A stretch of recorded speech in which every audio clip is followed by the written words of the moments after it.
Hello everyone, स्वागत है आप सभी का टारगेट यूकेपीएससी के प्रीलिम्स 360 सीरीज़ में। तो जो आज हमारे पास टॉपिक है वो है, सबसे पहला है वेद। ये बड़ा इंपॉर्टेंट है आपके प्रीलिम्स के लिए एज वेल एज मेंस के लिए भी बड़ा इंपॉर्टेंट है। फिर है कुछ अपवर्तन वाली जो स्थलाकृतियाँ बनती हैं और खासकर कहाँ पर, रेगिस्तान में। तो यहाँ से भी पिछले 2-3 एग्जाम्स में क्वेश्चन आए हुए हैं। तो हम सारी स्थलाकृतियों को धीरे धीरे कंप्लीट कर लेंगे। जैसे कुछ बर्फ़ में बनती है, कुछ रेगिस्तान में बनती है, कुछ ज़मीन में बनती है, जो इरोजन होता रहता है बेसिकली। तो उससे जो स्थलाकृतियाँ बनती हैं वो बड़ी इंपॉर्टेंट है। और यहाँ पर जो रेगिस्तान में बनने वाली जो अपरदन से स्थलाकृतियाँ हैं वो इंपॉर्टेंट है। फिर जो तीसरा इंपॉर्टेंट टॉपिक हमारे पास साइंस से है, और ये एक्सोक्राइन ग्लैंड्स जो हमारी होती हैं, यहाँ से भी कभी कभी क्वेश्चन बन जाता है। कभी कभी नहीं, मतलब मैक्सिमम टाइम पे यहाँ से क्वेश्चन बनता ही बनता है। फिर जो हमारे पास चौथा टॉपिक है वो है अनुसूचियों से रिलेटेड है। जो शेड्यूल है हमारे उससे रिलेटेड है। और मूल संविधान में 8 अनुसूचियाँ थी, लेकिन अब कितनी हैं, 12 अनुसूचियाँ हैं हमारे पास। तो ये एक इंपॉर्टेंट टॉपिक है, आज हम इसको भी क्या कर लेंगे, कवर कर लेंगे। फिर जो पाँचवा और एक सबसे इंपॉर्टेंट टॉपिक और सबसे कन्फ्यूजिंग टॉपिक है वो है बजटीय घाटा। ठीक है, बजटीय घाटा है ये। और यहाँ से एक बार के कई बार यहाँ से क्वेश्चन बनते हैं। तो जब भी यहाँ से क्वेश्चन बनते तो मैक्सिमम चांसेस होते हैं उनके गलत होने की। लेकिन जब आप एक बार इस टॉपिक को देख लेंगे तो वहाँ से जो गलत होने के चांसेस है वो बहुत ही कम हो जाएंगे। ठीक है, या ना के बराबर हो जाएंगे, या होंगे ही नहीं। ठीक, जो छठवां क्वेश्चन है, जो छठवां टॉपिक है वो है उत्तराखंड के विधानसभा के प्रमुख अध्यक्ष। और यहाँ से मैं 2 एग्जामों में देखा था कि क्वेश्चन आए हुए हैं। एक जो RO का मेंस है, काफ़ी डेप्थ, अगर आपने इसको काफ़ी डेप्थ से पढ़ा है तो तभी आप उसको सॉल्व कर पाओगे। और जो दूसरा है PCS, जो 2025 का एग्ज़ाम था, जो प्रीलिम्स एग्जामिनेशन हुआ है, अगर आपने फिर से यहाँ पर डीप से पढ़ा होगा तो ही आप इस क्वेश्चन को सॉल्व कर पाओगे। तो ये बड़े ही इंपॉर्टेंट टॉपिक्स हैं आपके पास, जिनसे क्वेश्चन बनने की चांसेस क्या होते हैं, प्रॉबेबली हाई होते हैं। तो इन टॉपिक्स को क्या कर लेंगे, आज अच्छे से पढ़ लेंगे। अभी तक हम यहाँ पर 24 टॉपिक्स को कंप्लीट कर चुके हैं, और आज के टॉपिक्स को मिला के 30 टॉपिक हम कंप्लीट कर चुके हैं। तो जो भी लोग जिन भी लोगों ने प्रीवियस वीडियोस नहीं देखी हैं वो ज़रूर से इन प्रीवियस वीडियो को देखें। देखो, ये सारे टॉपिक्स आपके एग्ज़ाम पॉइंट ऑफ व्यू के लिए बड़े ही इंपॉर्टेंट है। ठीक है, तो जो भी लोग मेरे से जुड़ना चाहते हैं, जो मैं मेंस का क्वेश्चन देता हूं उसका आंसर लिख के मुझसे चेक करवाना चाहते हैं, तो वो टारगेट यूकेपीएससी को टेलीग्राम पर सर्च कर सकते हैं, या वहां पर आपको ये वाला आइकन मिलेगा। तो आप सीधे ही इसको क्या कर लो, कनेक्ट कर लेना। और यहाँ पर आपको एक यूज़र नेम मिलेगा जिससे आप मुझे अपने जो आंसर हैं वो प्रत्यक्ष तौर पर भेज सकते हैं।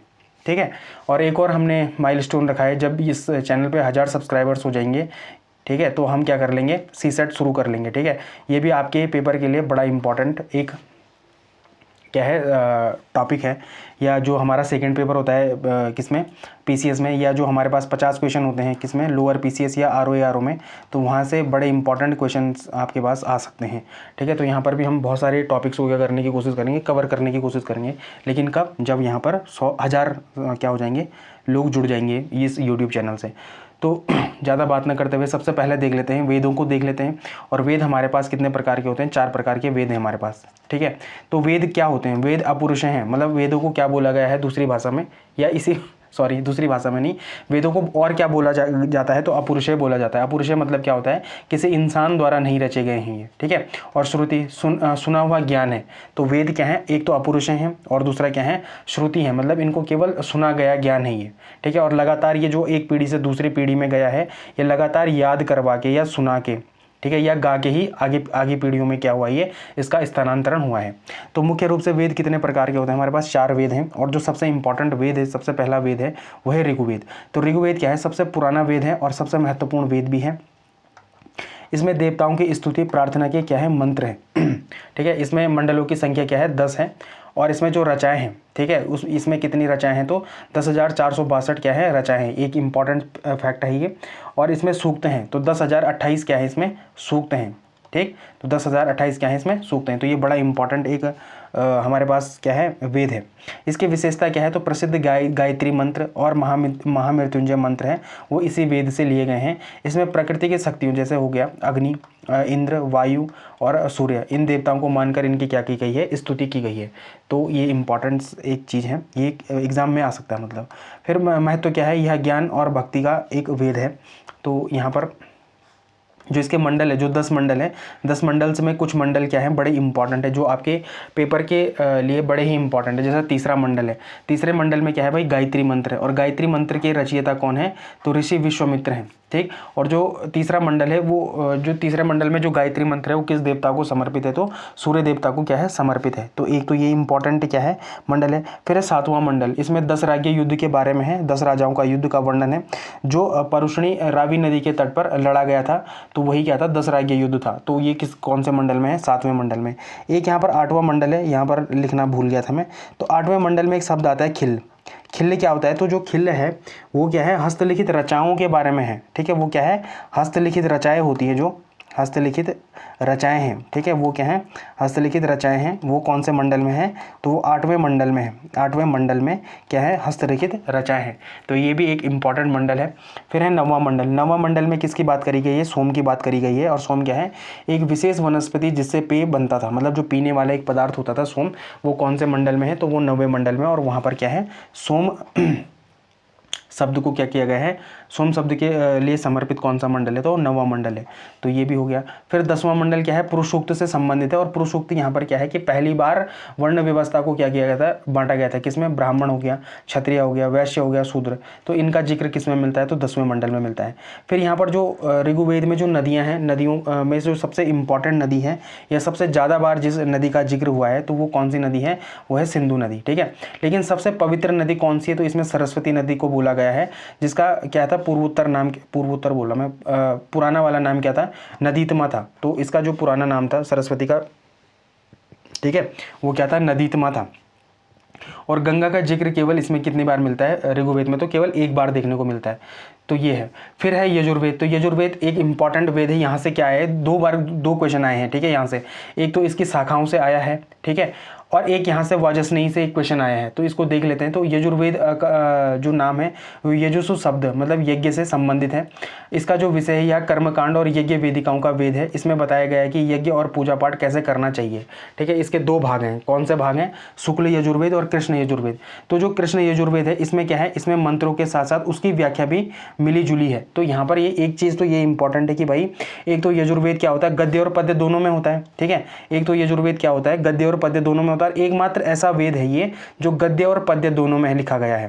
ठीक है, ये एकमात्र ऐसा वेद है जो गद्य और पद्य दोनों में लिखा गया है। और इसकी 2 शाखाएं, एक है कृष्ण शाखा। कृष्ण शाखा का मतलब क्या है कि इसमें जो मंत्र हैं, मंत्रों के साथ साथ क्या मिलती है, उसकी व्याख्या भी मिलती है। और व्याख्या कैसी मिलती है, तो ये थोड़ा कठिन थी और अव्यवस्थित भी थी है। ठीक है, इसको ऐसा माना जाता है कि इसको कृष्ण यजुर्वेद को। लेकिन जो शुक्ल यजुर्वेद है इसमें केवल और केवल क्या है, शुद्ध मंत्र हैं। तो यहाँ पर क्या है, केवल और केवल क्या है, शुद्ध मंत्र हैं। कहाँ पर, शुक्ल यजुर्वेद में। और यहाँ पर जो इसे क्या कहते हैं, वाजस्नेयी संहिता भी कहते हैं। तो एक बार यही क्वेश्चन आया है कि वाजस्नेयी संहिता का संबंध किससे है, निम्न में से किससे है। तो वहाँ पर ऑप्शन थे, क्या थे, यजुर्वेद, शुक्ल यजुर्वेद, कृष्ण यजुर्वेद या ऋग्वेद। ठीक है, तो वहाँ पर किससे संबंधित है, वाजस्नेयी संहिता का संबंध किससे है, तो शुक्ल यजुर्वेद से है। ठीक है, तो ये एक इंपॉर्टेंट फैक्ट है आपके पेपर के लिए। फिर जो सामवेद है, साम का अर्थ होता है गान या संगीत। इसे भारतीय संगीत का मूल माना जाता है। तो जो भारतीय संगीत है उसका मूल किसे माना जाता है, तो सामवेद को माना जाता है। ठीक है, इसका विषय क्या है, तो इसमें ऋग्वेद के मंत्रों को गाने योग्य रूप में लाया गया है। तो जो ऋग्वेद में क्या थे, मंत्र थे, उनको सामवेद में क्या करा गया है, तो गाने योग्य बनाया गया है। ठीक है, इसकी विशेषता क्या है, तो यज्ञ के दौरान देवताओं को प्रसन्न करने के लिए जो मंत्र गाए गए हैं उनका संग्रह यहाँ पर मिलता है। कहाँ पर, सामवेद में मिलता है। और जो भारतीय शास्त्रीय संगीत है उसके जो 7 सुर हैं, कौन से 7 सुर हैं भाई, सा रे गा मा पा धा नी सा। ठीक है, तो ये जो 7 सुर हैं इनकी उत्पत्ति भी किससे हुई है, तो वो हुई है सामवेद से। फिर आता है अथर्ववेद। तो अथर्ववेद क्या है, सबसे अंत में रचा गया वेद है। ठीक है, अच्छा मुझे एक क्वेश्चन बताना जरा कि वेदात्रयी में कौन से 3 वेद आते हैं, वेदात्रयी में कौन से 3 वेद आते हैं। ठीक है, तो ये आपके लिए क्वेश्चन है, ये आप क्या करेंगे, कमेंट सेक्शन में इसका आंसर देंगे। ठीक है, तो यहाँ पर है अथर्ववेद, यह सबसे अंत में रचा गया वेद है। इसका नाम किसने रखा था, ऋषि अथर्वा के नाम पर पड़ा हुआ है। ठीक है, इसका विषय क्या है, तो व्यवहारिक जीवन जो डेली लाइफ है और विज्ञान का वेद भी इसे कहा जाता है। किसे, अथर्ववेद को कहा जाता है। अथर्ववेद में और किस किस चीज़ का उपयोग हुआ है, मिलता है हमें, तो चिकित्सा का उपयोग मिलता है, मतलब चिकित्सा के बारे में मिलता है, जादू टोने के बारे में मिलता है, वशीकरण के बारे में मिलता है, राजनीति के बारे में मिलता है, विवाह गीत के बारे में मिलता है, बुरी शक्तियों के से बचने के लिए मिलता है। मतलब टोटल मिला के बोले तो जो डेली लाइफ है, डेली लाइफ में जैसे हमारे लिए आयुर्वेदा का इंपॉर्टेंस है। ठीक है, मतलब उस टाइम पे था, जादू टोने का इंपॉर्टेंस कुछ लोगों के लिए होता है, और जैसे बाकी चीज़ें भी हैं, है ना। तो ये सारी की सारी किससे रिलेटेड हैं, अथर्ववेदा से रिलेटेड है। इसमें ना विज्ञान और जो गणित के कुछ क्या मिले हैं, फॉर्मूला भी मिले, मतलब सूत्र इससे क्या होते हैं, मिलते हैं हमें, किससे, अथर्ववेद से मिलते हैं। अब इनको जो पुरोहित है, मतलब पुरोहित मतलब क्या होता है, पुजारी होता है, मतलब पुरोहित मतलब क्या होता है, पुजारी होता है। तो जो पुरोहित के नाम है और उसके वेद है और उनके क्या काम है, तो वो यहाँ पर देख लेते हैं। तो हमारे पास जैसे ऋग्वेद है, इसके पुरोहित को क्या कहते थे, होता कहते थे या होत्र कहते थे, ठीक है। इसका काम क्या था, तो इसको देवताओं का आह्वान करना इसका क्या था, काम था। तो ये मंत्र पढ़कर क्या करता था, देवताओं को बुलाते थे ये, ठीक है।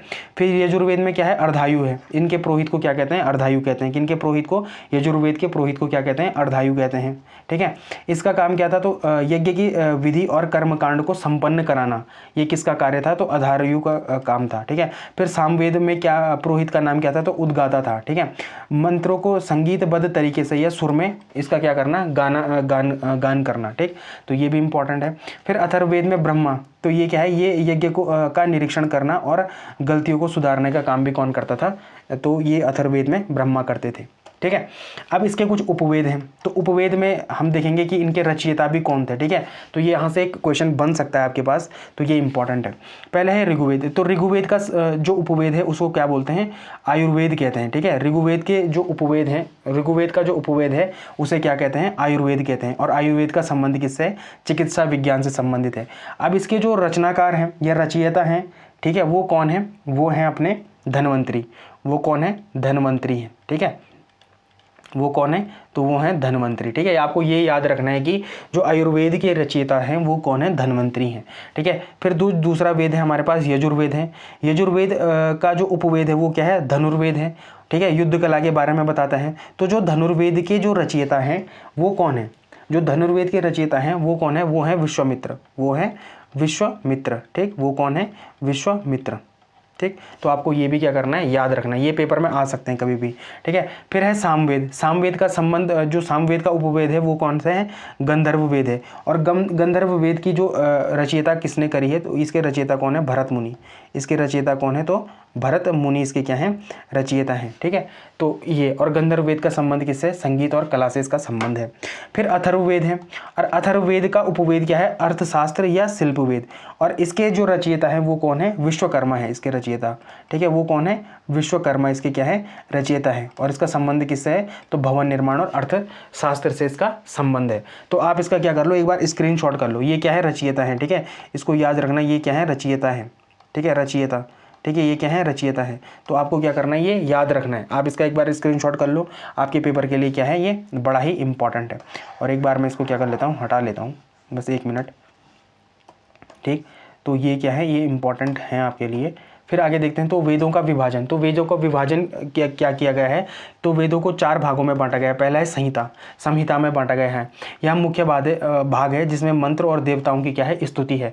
फिर है ब्राह्मण। ब्राह्मण में क्या है, इसमें मंत्रों का अर्थ और यज्ञ करने की विधियों, मतलब रिचुअल्स की विस्तार से व्याख्या की गई है। और केवल किस में की गई है, गद्य में की गई है, ठीक है। तो ये इंपॉर्टेंट है। फिर है अरण्यक। अरण्यक का अर्थ है वन, ठीक है। और यहाँ वानप्रस्थ आश्रम, जंगल में रहने वाले के लिए लिखे गए दार्शनिक ग्रंथ हैं। इसमें यज्ञ के पीछे का रहस्य बताया गया है। तो वो किस में बताया गया है, अरण्यक में बताया गया है। फिर है उपनिषद। तो यह वेदों का अंतिम भाग है, इसलिए इसे वेदांत भी कहते हैं। इसमें आत्मा, परमात्मा, मोक्ष, ब्रह्मा का गहरा क्या है, दार्शनिक ज्ञान है। जैसे अहम ब्रह्मास्मि एक बोलते हैं ना, मैं ही ब्रह्मा हूँ, अहम ब्रह्मास्मि, तो ये इसमें है, किसमें, उपनिषद में है, ठीक। फिर है वेदांग। तो वेदांगों के बारे में भी देख लेते हैं। वेदों की भाषा क्या थी, संस्कृत थी, ठीक है। और जो क्या थी, बहुत ही ज़्यादा क्या थी, जटिल थी। उन्हें सही ढंग से पढ़ने और समझने के लिए 6 सहायक ग्रंथ लिखे गए हैं, जिन्हें क्या कहते हैं, वेदांग कहते हैं। तो पहला है शिक्षा, ठीक है, पहला क्या है, शिक्षा। तो उच्चारण शास्त्र था ये, ठीक है। मंत्रों के लिए, मंत्रों को सही कैसे बोले, तो वो उसके लिए क्या थी, शिक्षा थी, ठीक। फिर दूसरा था कल्प। कल्प में क्या था, कर्मकांड थे, रिचुअल्स थे। और इसमें क्या बताया गया था, यज्ञ करने के नियम बताए गए थे। फिर है व्याकरण। व्याकरण तो ग्रामर आपको पता ही है। जो पाणिनि की अष्टाध्यायी है ना, जो पाणिनि की अष्टाध्यायी है, इसी का प्रसिद्ध क्या है, वो ग्रंथ है, किसका, व्याकरण का, ठीक है। फिर है निरुक्त। निरुक्त क्या है, शब्द व्युत्पत्ति, कठिन शब्दों का अर्थ और उनका क्या करना, उनका मूल समझना, उनका ओरिजिन समझना, ठीक है। और इसके रचयिता कौन थे, तो यास्क मुनि थे, कौन थे? यास्क मुनि। तो निरुक्त के रचयिता कौन थे? तो यास्क मुनि थे। फिर आते हैं छंद। छंद क्या था? माप था। और कविता मंत्र के लय और ताल का ज्ञान था, क्या था? वो था छंद। ठीक है। फिर है ज्योतिषी। ज्योतिषी में क्या है? खगोल विज्ञान है। यज्ञ करने के लिए सही समय या मुहूर्त और नक्षत्रों की क्या करना? गणना करना। तो ये हमारे पास क्या है? 6 वेदांग है। इनका भी क्या कर सकते हैं आप? स्क्रीनशॉट रख सकते हैं, यहाँ से भी क्वेश्चन आने के चांसेस होते हैं। ठीक है। फिर है वैदिक साहित्य का दार्शनिक विकास। तो वैदिक साहित्य का दार्शनिक विकास क्या है? तो वेदों की यात्रा कर्मकांड से ज्ञान की तरफ बढ़ती है। देखो ये मेंस के लिए बड़ी इंपॉर्टेंट स्टेटमेंट है। ठीक है। और जो 2025 का पेपर है, ठीक है, जो पहला पेपर हुआ था वो 2 बार हुआ था शायद। तो जो पहले वाले पेपर में ना ये वैदिक इसके बारे में पूछा गया है, यहाँ से क्वेश्चन आया है। ठीक है। तो अरण्यक क्या है? अरण्यक जब लोग जंगल में वानप्रस्थ आश्रम में जाते थे तो वे यज्ञ की क्या करते थे? भौगोलिक क्रियाओं के बजाय उसमें आत्मिक अर्थ पर विचार करते थे। यह कर्मकांड और ज्ञान के बीच का क्या है? पुल है। वो क्या है? वो है अरण्यक है। फिर उपनिषद के बारे में है कि वेदों का अंतिम भाग, इसमें आत्मा क्या है, मृत्यु के बाद क्या होता है, जैसे गंभीर सवालों के जवाब मिलते हैं। जैसे मंडूकोपनिषद। तो मंडूकोपनिषद क्या है? भारत का आदर्श वाक्य जो सत्यमेव जयते है, इसी उपनिषद से लिया गया है। किससे? मंडूकोपनिषद से लिया गया है। और एक बात याद रखना कि मंडूकोपनिषद को क्या बोला गया है कि यज्ञ टूटी हुई नाव है जिसे आप भवसागर पार नहीं कर सकते। ये किसे बोला गया है? तो वो भी किसे बोला गया है? मंडूकोपनिषद को बोला गया है। तो वो एक क्या है? इंपॉर्टेंट स्टेटमेंट है। ठीक है। फिर कठोपनिषद, इसमें नचिकेता और यमराज के बीच मृत्यु के रहस्य का प्रसिद्ध संवाद है। ठीक है। अब एक और भी चीज था, क्या था? वसुधैव कुटुंबकम। वसुधैव कुटुंबकम, वसुधैव कुटुंबकम। ठीक है। ये G20 का क्या था? एक मूल वाक्य था ना, कुटुंबकम, कुटुंबकम। ठीक है। तो वसुधैव कुटुंबकम ये जो वर्ड था ये कहाँ से लिया था? तो ये लिया था महाउपनिषद से लिया था। ये कहाँ से लिया था? महाउपनिषद से लिया था। महाउपनिषद से लिया था। ठीक है। ये एक बार UPPCS के पेपर में आया था। जब G20 हुआ था तो उसके तुरंत बाद जो प्री का एग्जाम हुआ था वहाँ पर ये क्वेश्चन आया था कि जो अपना वसुधैव कुटुंबकम है, जो G20 का क्या था, एक वो था ना, मतलब एक लाइन थी उसमें ली गई थी। वो कहाँ से ली गई थी? तो वो ली गई थी महाउपनिषद से ली गई थी। ठीक है। अब आपको मुझे बताना है जबालोपनिषद के बारे में, बताना कि जबालोपनिषद में कितने आश्रमों का उल्लेख है। ठीक है। जबालोपनिषद में कितने आश्रमों का उल्लेख है? तो ये आपके लिए क्या है? एक MCQ है। उम्मीद है आप इसका क्या करेंगे? कमेंट सेक्शन में आंसर करेंगे। अब जो दूसरा इंपॉर्टेंट टॉपिक है वो क्या है कि रेगिस्तान में अपर्दन होने वाली मुख्य स्थलाकृति। ठीक है। तो ये किससे होती है भाई? ये हवा से होती है। ठीक है। रेगिस्तान में हवा सबसे शक्तिशाली कारक है जिससे क्या होता है? अपर्दन होता है। ठीक है। या इरोजन होता है, इंग्लिश में क्या बोलते हैं? इरोजन होता है। जब तेज हवा अपने साथ रेत के कणों को उड़ाती है तो वो क्या करते हैं? वहाँ पर सैंड पेपर, रेगमार्क की तरह काम करते हैं और चट्टानों को घिसकर नई आकृतियाँ बनाते हैं। इसे पवन अपर्दन कहते हैं। यहाँ रेगिस्तान के अपर्दन से सबसे बनने वाली सबसे मुख्य आकृतियाँ हम क्या पढ़ेंगे? आगे पढ़ेंगे। तो ये एक इम्पॉर्टेंट टॉपिक है आपके पास, जो कि क्या होता है? आपके एग्जाम में आता है। पहला है मशरूम रॉक्स, है ना, या छत्रप शिला भी कहते हैं इसे। ठीक है। तो यह रेगिस्तान में सबसे आम क्या है? आकृति है। तो जैसे यहाँ पर आपको दिख रहा होगा, देखो मशरूम के जैसे ऊपर है, लेकिन नीचे से क्या हो चुका है? इरोजन हो चुका है। अब क्या होता होगा? जब हवा आती होगी ना, तो हवा अपने साथ क्या लाती होगी? कंकड़ लाती होगी। तो ये जब चलती होगी तो ये क्या कर देती होगी? इस पार्ट को इरोजन कर देती होगी, अपर्दन कर देती होगी। तो इसलिए ये पार्ट क्या है? ये पार्ट क्या है? ये पतला है। ठीक है। और ये ऊपर नहीं उड़ता होगा तो ये थोड़ा सा मोटा सा रह जाता होगा। इसी वजह से इसको क्या कहते हैं? छत्रप शिला या मशरूम रॉक कहते हैं। तो आप याद रखना कि रेगिस्तान में जो सबसे इंपॉर्टेंट इरोजन होता है वो छत्रप शिला या मशरूम रॉक होता है। ठीक है। और ये भी क्वेश्चन में आ सकता है कि निम्न में से कौन सा एक रेगिस्तान स्थलाकृति नहीं है? इरोजन मतलब रेगिस्तान में अपर्दन से होने वाली आकृति नहीं है। तो आपको याद रखना कि छत्रप जो मशरूम रॉक है वो होती है यहाँ पर। ठीक है। जो दूसरा है वो है इंसेलबर्ग। ठीक है। इंसेलबर्ग ये जर्मन शब्द है और इसका मतलब होता है द्वीपीय अपर्दन। ठीक। कैसे बनती है ये? तो जब हवा किसी बड़े पठार या पहाड़ को लगातार घिस रही होती है तो मुलायम चट्टानें उड़ जाती हैं और कठोर चट्टानों के छोटे छोटे गोल चिकने टीले बन जाते हैं, जैसे ये दिख रहे हो आप। ठीक है। इसके जो ऊपर की जो मुलायम चट्टान थी वो क्या हो गई होगी? हट गई होगी। किससे? हवाओं से हट गई होगी। और नीचे क्या बच गया? एक टापू सा जैसा बच गया। तो इसे क्या बोलते हैं? इसे बोलते हैं इंसेलबर्ग। इसे कौन क्या बोलते हैं? इंसेलबर्ग कहते हैं इसे। ठीक है। तो ये भी आपके पेपर में आ सकती है, तो ये भी बड़ा इंपॉर्टेंट है। फिर है यारडांग। तो यारडांग क्या होता है? इसमें खड़ी जो वर्टिकल चट्टानों का अपर्दन होता है। जैसे ये खड़ी चट्टान है ना, यहाँ पर क्या होता है? इसका अपर्दन होता है। और इसमें क्या बनती है? नालियाँ बनती है। जैसे यहाँ पर आप देखोगे, देखो हाँ, यहाँ पर क्या बनती है? नालियाँ बनती है। ठीक है। जैसे ये बन रखी है ना, ये नाली देखो यहाँ पर, ये ठीक है, ये नालियाँ बन जाती हैं इसमें, तो इसे क्या कहते हैं, यारडांग कहते हैं। ठीक है, तो इसमें क्या होता है कि जब कठोर और मुलायम चट्टानें हवा की दिशा के समानांतर लंबवत रूप में होती हैं, ठीक है, हवा मुलायम चट्टानों को तो जल्दी उड़ा देता है, लेकिन जो कठोर चट्टानें होती हैं अपनी जगह खड़ी रहती हैं। इसमें नलियाँ जैसे नालीदार गलियारे बन जाते हैं, जैसे ये बन रखा है, तो इसे क्या कहते हैं, यारडांग कहते हैं। तो हमने 3 तो पढ़ लिए, एक तो मशरूम रॉक पढ़ लिया, ठीक है, दूसरा पढ़ लिया इंसेलबर्ग पढ़ लिया, तीसरा पढ़ लिया हमने यारडांग पढ़ लिया, चौथा है जूजेन क्या है, यह यारडांग का उल्टा होता है। यहाँ पर क्या होता है, यारडांग का उल्टा होता है। यारडांग में तो यहाँ पर क्या होती है, देखो ये वर्टिकल क्या होता है, पत्थर होता है, इसमें नलियाँ बन जाती है, लेकिन यहाँ पर क्या होता है, यारडांग का उल्टा होता है, इसमें चट्टानें क्षैतिज होती है, इसमें चट्टानें क्या होती है, क्षैतिज होती है संरचना। यह कठोर चट्टान ऊपर हो और मुलायम चट्टान उसके ठीक नीचे लेटी हुई हो। देखो जैसे ये क्या है, ऊपर वाली तो क्या है, कठोर चट्टान है, तो ये तो ऐसी बन गई, लेकिन नीचे वाली मुलायम चट्टान थी, इसका क्या हो गया, इरोजन हो गया। ठीक है, तो ये इंपॉर्टेंट है। फिर है भूस्तंभ, तो इसको क्या बोलते हैं, तो भूस्तंभ में क्या होता है, मिट्टी के खंभे बन जाते हैं। इसमें कैसे होता है, ये कैसे बनती है, तो जब मुलायम मिट्टी के ऊपर कोई कठोर पत्थर रखा होता है तो हवा आसपास की मिट्टी को उड़ा ले जाती है, लेकिन उस पत्थर के ठीक नीचे की मिट्टी सुरक्षित रहती है। ठीक है, यहाँ पर मिट्टी क्या रहती है, सुरक्षित रहती है। देखो ये मिट्टी क्या है, सुरक्षित है, ऊपर क्या है, ये पत्थर है। तो यहाँ पर जो पत्थर होता है ये कैसे दिखता है, पिलर के जैसे दिखाई देता है। ठीक है, जिसके सिर पर क्या होता है, पत्थर होता है। तो ये नीचे पिलर है, उसके सिर पर क्या है, ये पत्थर है, तो इसे क्या कहते हैं, भूस्तंभ कहते हैं। ठीक है, तो ये बड़ा इंपॉर्टेंट एक टॉपिक है। यहाँ पर आपके लिए क्या है, MCQ है, आप इसका क्या करेंगे, कमेंट सेक्शन में आंसर देंगे। देखो ये जो क्वेश्चन है ना, यहाँ से आपको अगर आपको आ गया तो समझ जाना आपको ये रेगिस्तान में बनने वाले जो इरोजन की स्थलाकृतियां वो समझ में आ चुकी हैं। ठीक है, तो यहाँ पर बेसिकली कितने, 2 और 2 4 और एक 5 स्थलाकृति हैं जो क्या है, बड़ा इंपॉर्टेंट है आपके एग्जाम के लिए। फिर है जो एक्सोक्राइन ग्लैंड्स है। तो एक्सोक्राइन ग्लैंड क्या होते हैं, हमारे शरीर में वे ग्रंथियां हैं जिसके पास अपने रसायन को भेजने के लिए खुद की क्या होती है, पाइपलाइन या डक्ट होती हैं। ठीक है, तो ये इंपॉर्टेंट है। आसान भाषा में कहें तो होम डिलीवरी सिस्टम की तरह काम करती हैं ये अपना सामान रस या एंजाइम बनाती हैं और उसको पाइप के जरिए ठीक वहाँ पर पहुँचा देती हैं जहाँ पर क्या है उनकी ज़रूरत है। तो ये इंपॉर्टेंट है। ठीक, इनकी मुख्य पहचान क्या है, तो जैसे नली की उपस्थिति, ठीक है, डक्ट की उपस्थिति क्या है, सबसे बड़ा अंतर यही है कि जैसे पानी की टंकी से पाइप किचन तक आता है, वैसे ही इन ग्रंथियों से एक नली निकलती है जो रसायन को टारगेट तक पहुंचाती है। मतलब यहाँ पर क्या होता है कि एंजाइम बना और एंजाइम ठीक वहीं पर पहुंचता है जहाँ पर उसकी क्या हो, जरूरत हो। ठीक है, फिर खून से संपर्क नहीं, इसका स्राव खून में नहीं मिलता। यह शरीर की सतह पर जैसे पसीना होता है, शरीर के अंदर किसी अंग की गुहा में जैसे पेट के पाचक रस पर क्या होता है, ये सीधे तरीके से गिरता है। तो ये इंपॉर्टेंट है।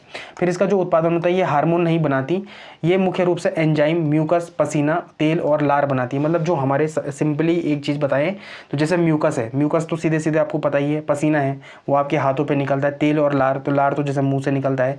ये एक्सोक्राइन ग्लैंड मतलब जो बाहर की ओर स्रावित कर रहे हैं चीज़ों को। ठीक है, तो ये इंपॉर्टेंट है। अब जो हमारे पास जो सबसे मुख्य बाह्य स्रावी ग्रंथि है वो कौन है, यकृत है। ठीक है, तो ये सबसे बड़ी ग्रंथि है, यह शरीर की क्या है, सबसे बड़ी ग्रंथि है। इसका वजन लगभग कितना है, 1.5 kg है। क्या बनाती है, तो ये बाइल जूस का निर्माण करती है, पित्त रस का निर्माण करती है। काम क्या करता है, तो यह नली बाइल डक्ट के जरिए पित्त को छोटी आंत में भेजता है जो वसा फैट को पचाने में मदद करता है। तो ये एक इम्पॉर्टेंट फैक्ट है कि ये क्या करता है कि फैट को पचाने में मदद करता है। कौन, बाइल जूस के बारे में बात कर रहे हैं। ठीक है, फिर खास बात ये है कि लीवर में जो फुफ्फुस कोशिकाएं होती है, कूफर सेल होती हैं, जो जहरीले पदार्थों को और पुराने बैक्टीरिया को खाकर खत्म कर देती हैं। जब भी क्या होता है, जहर खाने से किसी की मृत्यु होती है ना, जब भी उसका पोस्टमार्टम होता है तो सबसे पहले क्या किया जाता है, उसका चेक तो यकृत ही किया जाता है, जो लीवर है वही किया जाता है। और ऐसा कहते हैं कि यकृत अगर क्या होता है किसी कारण इसको काटना भी पड़े तो काट सकते हैं, फिर से ये क्या हो जाता है, अपने को डेवलप कर लेता है। तो ये एक बड़ा ही इंपॉर्टेंट क्या है, अपने पास एक ग्रंथि है, वो है यकृत। फिर दूसरा है लार ग्रंथि। तो लार ग्रंथि में क्या है, यह मुंह में तीन जोड़ियाँ होती हैं जो लार बनाती हैं। पहला है पैरोटिड सबसे बड़ी कान के नीचे होती है। ये सांप में ये जहरीली क्या होती है, जरा जहरीली होती है। मतलब जो ये सांप में जो ये ग्रंथि होती है वो क्या होती है, जहरीली होती है। कौन सी, पैरोटिड। फिर है सबलिंगुअल क्या होता है, जीभ के नीचे होती है। और सब मैंडिबुलर, तो ये क्या होती है, जबड़े के नीचे होती है। इसका काम क्या होता है कि लार में टाइलिन एंजाइम होता है जो कार्बोहाइड्रेट स्टार्च को पचाता है। एक बार मुझे अच्छे से याद है, CAPF का CDS का एग्जाम था, है ना, और वहाँ पर क्वेश्चन आया था कि भोजन जब जैसे हम खाते हैं तो सबसे पहला एंजाइम भोजन में कौन सा मिलता है। ठीक है। सबसे पहला एंजाइम भोजन में कौन सा मिलता है, तो वो मिलता है टाइलिन मिलता है, ठीक है। तो ये एक इंपॉर्टेंट क्या है, एंजाइम है। और क्वेश्चन आपको इस तरीके से भी पूछा जा सकता है कि भोजन में जैसे हम भोजन चबाते हैं तो सबसे पहले उसमें कौन सा एंजाइम मिलता है, तो वो मिलता है टाइलिन मिलता है। फिर देखो जो जो हमारी स्वेट ग्लैंड है, जो पसीना वाली ग्लैंड है, वो क्या है, स्थान क्या है, पूरी त्वचा में फैली होती हैं। काम क्या है, शरीर के तापमान को कंट्रोल करना और नमक और पानी को क्या करना, बाहर निकालना। इसके प्रकार है एक्राइन। एक्राइन क्या होता है, जो पानी जैसा पानी जो पानी जैसा पसीना निकलता है, जैसे माथे से हथेली पर, तो वो कौन निकालता है, एक्राइन निकालता है। तो ये सीधे सीधे क्वेश्चन भी बन सकता है यहाँ पर। फिर है एपोग्राइन। तो एपोग्राइन क्या है, जो गाढ़ा पसीना निकालती है और बैक्टीरिया के संपर्क में आने पर गंध या स्मेल पैदा करती है। जैसे जो हमारे आर्म पिट्स होते हैं ना, जैसे बगल के बाजू होते हैं, तो यहाँ से जो स्मेल आती है वो इसी वजह से आती है, ठीक है। तो ये है एपोग्राइन, ठीक है, ये है एपोग्राइन। और एक्राइन क्या है, जो सीधे क्या निकालती है, पसीना निकालती है। और एपोग्राइन क्या करता है कि जो एक गाढ़ा पसीना निकालता है उसके साथ बैक्टीरिया जैसे संपर्क में आते हैं तो वो स्मेल पैदा कर लेते हैं इसमें, ठीक है। फिर है तेलीय ग्रंथियाँ, जैसे बालों की जड़ों में मिलती हैं हमको, ठीक है। और क्या बनाती है, तो सीबम बनाती है, सीबम, ठीक। यह एक तेलीय क्या है, पदार्थ है। इसका त्वचा को चिकना करना और वाटरप्रूफ बनाना है। जो नाक, यहाँ पर एक नोट है कि नाक पर जो तेल आता है यह मुँह से निकल आते हैं, वो इसी ग्रंथि के जब ज़्यादा एक्टिव हो जाती है ग्रंथि, तो तभी क्या होते हैं, ये सारी चीज़ें होती है, जैसे मुँह से निकलना, कील निकलना, तो ये तेलीय ग्रंथि हो गई। फिर अश्रु ग्रंथियाँ आँखों के ऊपरी हिस्से में होती हैं। ये क्या बनाती हैं, आंसू बनाती हैं। आंसू को नम रखना। आंसू में लाइसोजाइम एंजाइम होता है जो बैक्टीरिया को मार देता है। ऐसा पढ़ा है मैंने कि जो लाइसोजाइम है ना, ये क्या होता है कि ऐसा एंजाइम है कि जो इन बैक्टीरियाज को इजीली क्या कर देता है, किल कर देता है। तो ये बड़ा ही इंपॉर्टेंट एक एंजाइम है हमारे पास, लाइसोजाइम। फिर दुग्ध ग्रंथियाँ, यह वास्तव में पसीने की ग्रंथियाँ, मतलब स्वेट ग्लैंड का ही एक क्या है, विकसित रूप है, मॉडिफाइड वर्जन है। काम क्या है इसको, जो शिशु के पोषण के लिए दूध का निर्माण करना। फिर कर्ण मोम ग्रंथि, कान के अंदर, यह कान का मैल वैक्स बनाती है जो धूल और कीड़ों को कान के पर्दे तक जाने से क्या करती है, रोकती है। तो ये भी क्या है, बड़ी इंपॉर्टेंट है। तो आपके पास ये मैच द फॉलोइंग वाला क्वेश्चन है। आई होप आपको ये क्वेश्चन समझ आ रहा होगा, ठीक है। तो आपको जैसे यकृत है, तो ये जैसे क्या है, सबसे बड़ी बाह्य सबसे बड़ी ग्रंथि है ना। तो ये यहाँ पर आपको देखने को मिल रहा है। तो आपको ऐसे क्या करना है, मैच द फॉलोइंग करनी है, ठीक। तो आप इसका आंसर कहाँ पर दे सकते हैं, कमेंट सेक्शन में दे सकते हैं। फिर अनुसूची, तो ये पॉलिटी का एक टॉपिक है हमारे पास, अनुसूची। तो आपको पता ही होगा कि मूल संविधान में कितनी अनुसूची थी, 8 अनुसूचियाँ थी, और अब कितनी हो गई हैं, 12 अनुसूची हो गई हैं। तो जो पहली अनुसूची है उसमें क्या बात करी गई है, संघ और राज्य क्षेत्रों की बात करी गई है कि हमारे भारत में कितने राज्य हैं, तो 28 राज्य हैं, 8 केंद्र शासित प्रदेश हैं, और इनकी सीमाओं के बारे में बताया गया है। तो इससे संबंधित जो अनुच्छेद है वो क्या है, 1 से 4 अनुच्छेद हैं। फिर जो दूसरी अनुसूची है वो उसमें क्या बताए गए हैं, वेतन और भत्ते बताए गए हैं। तो विभिन्न संवैधानिक अधिकारियों के वेतन और भत्ते और विशेषाधिकारों के बारे में बात है। जैसे प्रमुख पद क्या है इसमें, राष्ट्रपति हो गया, राज्यपाल हो गया, लोकसभा विधानसभा के अध्यक्ष उपाध्यक्ष हो गए, राज्यसभा के विधान परिषद के उपाध्यक्ष या सभापति हो गए, उपसभापति, सुप्रीम कोर्ट और हाई कोर्ट के जज हो गए या कैग हो गए, ठीक है। फिर जो तीसरी जो हमारे पास अनुसूची है उसमें क्या है, शपथ और प्रतिज्ञा है। विभिन्न मंत्रियों, सांसदों, विधायकों और न्यायाधीशों द्वारा ली जाने वाली शपथों के बारे में बताया गया है, ठीक है। यहाँ पर क्या बोला गया है कि राष्ट्रपति, उपराष्ट्रपति, राज्यपाल की शपथ इस अनुसूची में नहीं है, बल्कि इनके लिए जो देखो, आप एक बात याद रखना कि जिनके अनुच्छेद में सीधे सीधे शपथ है ना, जैसे राष्ट्रपति के अनुच्छेद में कौन सा आर्टिकल है, तो आर्टिकल 60 है, ठीक है, उसकी ओथ से रिलेटेड है, तो उनके लिए अलग से प्रावधान है। लेकिन जो बाकी के जितने भी शपथ हैं, जैसे मंत्रियों की हो गई, सांसदों की हो गई, विधायकों की हो गई, न्यायाधीशों की हो गई, तो वो कौन से उसमें आता है, तो तीसरा अनुसूची में आता है। कई बार क्वेश्चन आ जाता है कि निम्न में से कौन सा पद क्या करता है, तीसरे अनुसूची में शपथ से संबंधित नहीं है। तो याद रखना, राष्ट्रपति हो गया, उपराष्ट्रपति हो गया या राज्यपाल हो गया, वो तीसरी सूची में नहीं आते। ये ठीक है, एक बेसिक क्वेश्चन है जहां पर गलती होने के चांसेस होते हैं। तो आप इसको याद करने के पहले 3 को क्या है, देखो आरपीएस से इसको याद कर लो, आरपीएस, ठीक है, आरपीएस से याद कर लो। जैसे यूकेपीएस है ना, यूपीएस है, उत्तराखंड पुलिस सर्विस है, तो वैसे इसको कर लो आरपीएस, राजस्थान पुलिस सर्विस से इसको याद कर लो, ठीक है। और उसको क्या करोगे, यहाँ पर क्या करोगे, आरपीएस से इसको याद करोगे। तो पहला है राज्य, ठीक है, पहला है राज्य और राज्य संघ क्षेत्र, उसको आर से याद कर लो। पी फोर है पेंशन, पी फोर क्या है, पेंशन है, पेंशन से वेतन और भत्ते को याद कर लो। आर एस फोर क्या है, शपथ है, तो आर इसको क्या कर लो, शपथ से याद कर लो कि किस किस के शपथ हैं। तो ये पहली अनुसूची हो गई आर, दूसरी अनुसूची पी फोर पेंशन है ना, भत्ते, और एस फोर शपथ। तो ये 3 अनुसूचियाँ हो गई। तो पहले 3 अनुसूचियाँ सीधे आरपीएस से, इस एक्रोनिम से उसको याद कर लो, ठीक है। फिर जो चौथी अनुसूची है, चौथी अनुसूची में क्या है, राज्यसभा सीटों का आवंटन है। तो राज्य और केंद्र शासित प्रदेशों के लिए राज्यसभा के सीटों के बंटवारे की क्या करा गया है, इसमें वर्णन किया गया है। जो 5वीं अनुसूची है वो अनुसूचित क्षेत्र से संबंधित है, अनुसूचित क्षेत्रों और अनुसूचित जनजातियों के प्रशासन और नियंत्रण से संबंधित है। ये हम परसों भी पढ़ चुके हैं, ठीक है। ठीक, हाँ। फिर जो 6ठी अनुसूची है वो क्या है कि विशेष जनजातीय क्षेत्र, जैसे आसाम, मेघालय, त्रिपुरा, मिजोरम। ये अभी के शायद किसी एग्जाम में आया है, किसमें, FRO में शायद इससे एक क्वेश्चन आया है 6वीं अनुसूची से, ठीक है। तो आप इसको याद रखना कि असम, मेघालय, त्रिपुरा, मिजोरम। और याद रखने की ट्रिक क्या है, तो ATM स्क्वायर में मनी नहीं, क्या नहीं, मनी नहीं, ATM स्क्वायर में मनी नहीं। तो मनी नहीं से मनी को क्या कर लेंगे, मणिपुर से याद कर लेंगे, मणिपुर नहीं है इसमें, ठीक है। तो 2 फिर मणिपुर क्या हो गया, फिर बचते क्या है, मिजोरम और मेघालय ही बचते हैं यहाँ पर, मिजोरम और मेघालय ही बचते हैं। तो वो कहाँ पर आते हैं, 6वीं अनुसूची में आते हैं। तो ATM स्क्वायर में मनी नहीं, ATM स्क्वायर में मनी नहीं। तो A फॉर क्या होता है, असम होता है, T फॉर त्रिपुरा होता है, M फॉर मतलब M स्क्वायर में मेघालय और मिजोरम को आप ऐसे याद कर सकते हैं। और मतलब मनी नहीं है तो मणिपुर इसमें शामिल नहीं है, ठीक है। फिर 7वीं अनुसूची में क्या है, तो सबसे 7वीं अनुसूची में क्या है, शक्तियों का विभाजन है। किसके इसके बीच में, केंद्र और राज्य के शक्तियों का विभाजन है, ठीक है। तो इसमें 3 क्या है सूचियां, जैसे पहला है संघ सूची, इसमें रक्षा है, रेलवे है, बैंक है, ठीक है। और वर्तमान में इसमें क्या है, 100 विषय हैं। फिर राज्य सूची में क्या है, पुलिस है, कृषि है, स्वास्थ्य है। और इसमें वर्तमान में कितने हैं, 61 विषय हैं। अच्छा एक बात बताएं जरा, रेलवे पुलिस, ठीक है, पुलिस का संबंध किस सूची से, जरा मुझे बताना, ठीक है, कि संघ सूची में है या राज्य सूची में है, ठीक है। रेलवे पुलिस का संबंध कौन सी सूची से है, संघ सूची से है या राज्य सूची से है, तो इसको जरा कमेंट सेक्शन में बताना। फिर जो समवर्ती सूची है, इसमें क्या है, शिक्षा हो गया, विवाह हो गया, वन हो गया। वर्तमान में 52 विषय हैं, दोनों सरकारें कानून बना सकती है इसमें, किसमें, यूनियन लिस्ट में, मतलब संघ सूची या राज्य सूची के कानून दोनों ही बना सकती है इसमें, किसमें, समवर्ती सूची में। तो ये क्या है, इंपॉर्टेंट है। फिर जो 8वीं अनुसूची में जो भाषा से रिलेटेड है, ठीक है। तो संविधान द्वारा मान्यता प्राप्त 22 भाषाओं का इसमें बात की गई है, लेकिन मूल संविधान में इसमें कितनी भाषाएं थी, तो 14 भाषाएं थी। तो इसमें 3 संविधान संशोधन हुए, 21वां संविधान संशोधन, 71वां संविधान संशोधन और 92वां संविधान संशोधन। 21वें संविधान संशोधन से सिंधी भाषा को जोड़ा गया, 71वें संविधान संशोधन से नमक को जोड़ा गया, नमक मतलब नेपाली, मणिपुरी और कोंकणी, नमक, ठीक है, नमक को जोड़ा गया, नेपाली, मणिपुरी, कोंकणी को जोड़ा गया। फिर 92वें संविधान संशोधन से जोड़ा गया बोडो मास को, बोडो मास को जोड़ा गया, ठीक है। बोडो मास को कैसे जोड़ा गया, B for Bodo, D for Dongri, ठीक है, बोडो मास। फिर M फॉर मैथिली और S फॉर संताली। तो बोडो मास को इससे जोड़ा गया, कब जोड़ा गया, तो 92वें संविधान संशोधन 2002 के तहत जोड़ा गया। फिर जो 9वीं अनुसूची है, देखो ये पहले भूमि सुधार थी और पहला संविधान संशोधन हुआ था 1991 के तहत, क्या जोड़ी गई थी, 9वीं अनुसूची जोड़ी गई थी।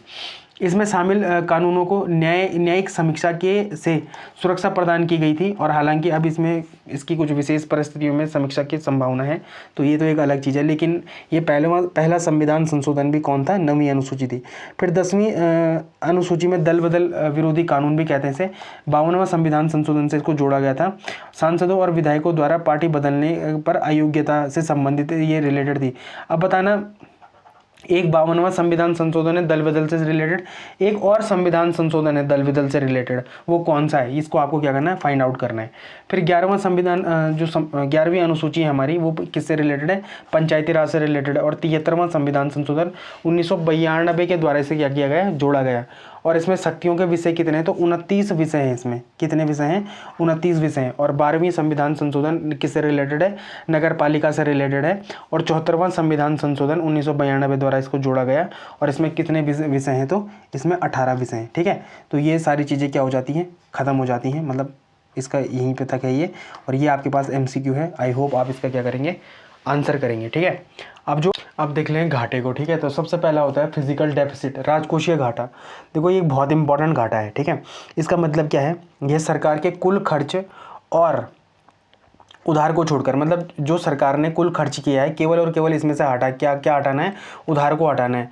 कुल कमाई के बीच का अंतर है ये, ठीक है। तो मतलब सरकार ने कितना खर्च किया है, ठीक है, और उसमें से क्या हटाना है, उधार को हटाना है। तो और कमाई के बीच का, मतलब कुल खर्च और कमाई के बीच का क्या अंतर है, मतलब आपने खर्च कितना करा और कमाया कितना, खर्च कितना करा और कमाया कितना, कमाया कितना, ठीक है, कमाया कितना, कमाई का बीच का क्या है, अंतर है, ठीक है, तो वो क्या है, राजकोषीय घाटा है। सरल शब्दों में अगर मैं बताऊं आपको तो क्या है, सरकार को अपने खर्च पूरा करने के लिए बाजार से कुल कितना उधार लेना पड़ा।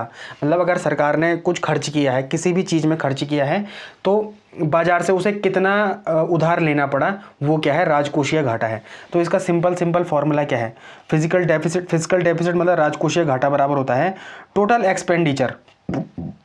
एक्सपेंडिचर कितना खर्च किया, उसमें से हम क्या घटाते हैं, revenue receipt plus non debt capital receipts, मतलब जो हमने उधार लिया उसको हम क्या करते हैं, घटाते हैं, ठीक है। इसका मतलब महत्व क्या है, तो जब राजकोषीय घाटा मतलब सरकार पर कर्ज का बोझ बढ़ रहा है तो महंगाई बढ़ सकती है। तो अगर जैसे मतलब फिजिकल डेफिसिट बढ़ रहा है ना, फिजिकल डेफिसिट बढ़ेगा, फिजिकल डेफिसिट बढ़ेगा, फिजिकल नहीं फिजिकल डेफिसिट बढ़ेगा, राजकोषीय घाटा बढ़ेगा, तो वहाँ पर मतलब डायरेक्टली क्या बढ़ेगी, महंगाई बढ़ेगी, ठीक है। तो ये इंपॉर्टेंट है, तो ये होता है राजकोषीय घाटा। फिर है राजस्व घाटा, रेवेन्यू डेफिसिट, इसमें क्या है कि सरकार के प्रतिदिन के कामकाज से जुड़ा हुआ घाटा ये, मतलब सरकार प्रतिदिन में क्या प्राप्त करती होगी, कितना खर्च करती होगी, तो उसमें क्या होता है कि उसमें जितना भी घाटा आता होगा उसको क्या कहते हैं, राजस्व घाटा कहते हैं। तो इसका मतलब क्या है कि जब सरकार को राजस्व खर्च और उसकी प्राप्तियों से ज़्यादा हो जाए, मतलब राजस्व खर्च हमारा ज़्यादा हो जाए, ठीक है, किससे, प्राप्ति से हो जाए, मतलब प्राप्ति से ज़्यादा क्या हो गया, खर्च हो गया। माना आपने क्या करा, आपने कहीं पर नौकरी करी, ठीक है, आपको 5,000 रुपये सैलरी मिलती है, ठीक है, लेकिन आपने खर्च कर दिया 6,000 रुपये, प्राप्त हुए आपको 5,000 रुपये, तो जो 1,000 रुपये का जो आपके पास डेफिसिट बचा है, जो घाटा हुआ है, वो क्या है, राजस्व घाटा है। मुझे उम्मीद है कि आपको समझ आया होगा, ठीक है। सरल शब्दों में अगर समझें तो क्या होता है, जैसे घर का राशन, बिजली का बिल, सैलरी देने के लिए क्या होता है कि के लिए भी आपकी सैलरी कम पड़ जाए तो आपको क्या लेना पड़ता है, उधार लेना पड़ता है, और वही उधार क्या होता है, राजस्व घाटा होता है। तो इसमें सिंपल क्या है कि रेवेन्यू डेफिसिट मतलब राजस्व घाटा इज इक्वल टू होता है रेवेन्यू एक्सपेंडिचर, मतलब आपका खर्च, उसमें से क्या घटा दिया आपने, प्राप्तियां घटा दी, तो आपके पास क्या बचेगा, राजस्व घाटा बचेगा। उम्मीद है समझ आया होगा। माना है कि आपकी सैलरी है 5,000 रुपये, ठीक है, आपकी सैलरी है 5,000 रुपये और आपने खर्च दिए 6,000 रुपये, आपने खर्च दिए 6,000 रुपये, तो जो 1,000 रुपये का जो आपको घाटा हुआ है, वो घाटा क्या है, राजस्व घाटा है, ठीक है। फिर है प्राथमिक घाटा, जो प्राइमरी डेफिसिट होता है, यह राजकोषीय घाटे का ही क्या है, एक शुद्ध रूप है। जो हमने राजकोषीय घाटा यहाँ पर पढ़ा था ना, उसी का क्या है, एक शुद्ध रूप है। तो इसका मतलब क्या है, अगर हम राजकोषीय घाटे में से ब्याज के भुगतान मतलब जो इंटरेस्ट पेमेंट को हटा दें तो जो बचा हुआ घाटा होता है वो क्या होता है, प्राथमिक घाटा होता है, ठीक है। तो सिंपल सा क्या है कि primary deficit is equal to क्या होता है, फिजिकल डेफिसिट, जो अपना क्या है, राजकोषीय घाटा है, उसमें से हमने क्या हटा दिया, केवल और केवल इंटरेस्ट पेमेंट्स हटा दिए, मतलब जो हमारे पास ब्याज के भुगतान के लिए पेमेंट है उनको घटा दिए, तो हमारे पास क्या बचते हैं, केवल और केवल प्राथमिक घाटे बचते हैं, ठीक है, प्राथमिक घाटा बचता है, वो इंपॉर्टेंट है, ठीक। ये कई बार पेपर में आते हैं, हाँ, तो ये इंपॉर्टेंट है। फिर प्रभावी राजस्व घाटा, यह भारत के में विशेष रूप से इस्तेमाल किया जाता है। इसका मतलब क्या है कि राजस्व घाटे में से वह पैसा का घटा दिया जाता है जो सरकार के पूंजीगत संपत्तियों के निर्माण के लिए राज्यों को अनुदान के रूप में दिए जाते हैं। मतलब क्या होता है कि जो हमारे कैपिटल एसेट्स होते हैं ना, जैसे ब्रिज बनाना कहीं पर, ठीक है, कहीं पर सड़क बनाना, ये हमारे क्या है, कैपिटल एसेट्स है ना, यहाँ से हमको लगातार क्या मिलता है, आमदनी मिलती है, मतलब क्या मिलता है, पैसा मिलता है सरकार को। तो जैसे वो सरकार को, राज्य सरकारों को क्या देते हैं, ग्रांट्स देते हैं, अनुदान देते हैं कि भाई कहीं पर आप ऐसा स्ट्रक्चर खड़ा कर लो, ठीक है, सड़क बना लो माना कहीं पर, तो ऐसे घाटे को क्या बोलते हैं, प्रभावी राजस्व घाटा कहते हैं। कभी कभी सरकार खर्च तो राजस्व खाते से करती है, लेकिन उससे कोई सड़क या बिल्डिंग बन जाती है, मतलब ये अच्छी बात है, इसको क्या बोलते हैं, इसे अच्छे खर्च कहते हैं।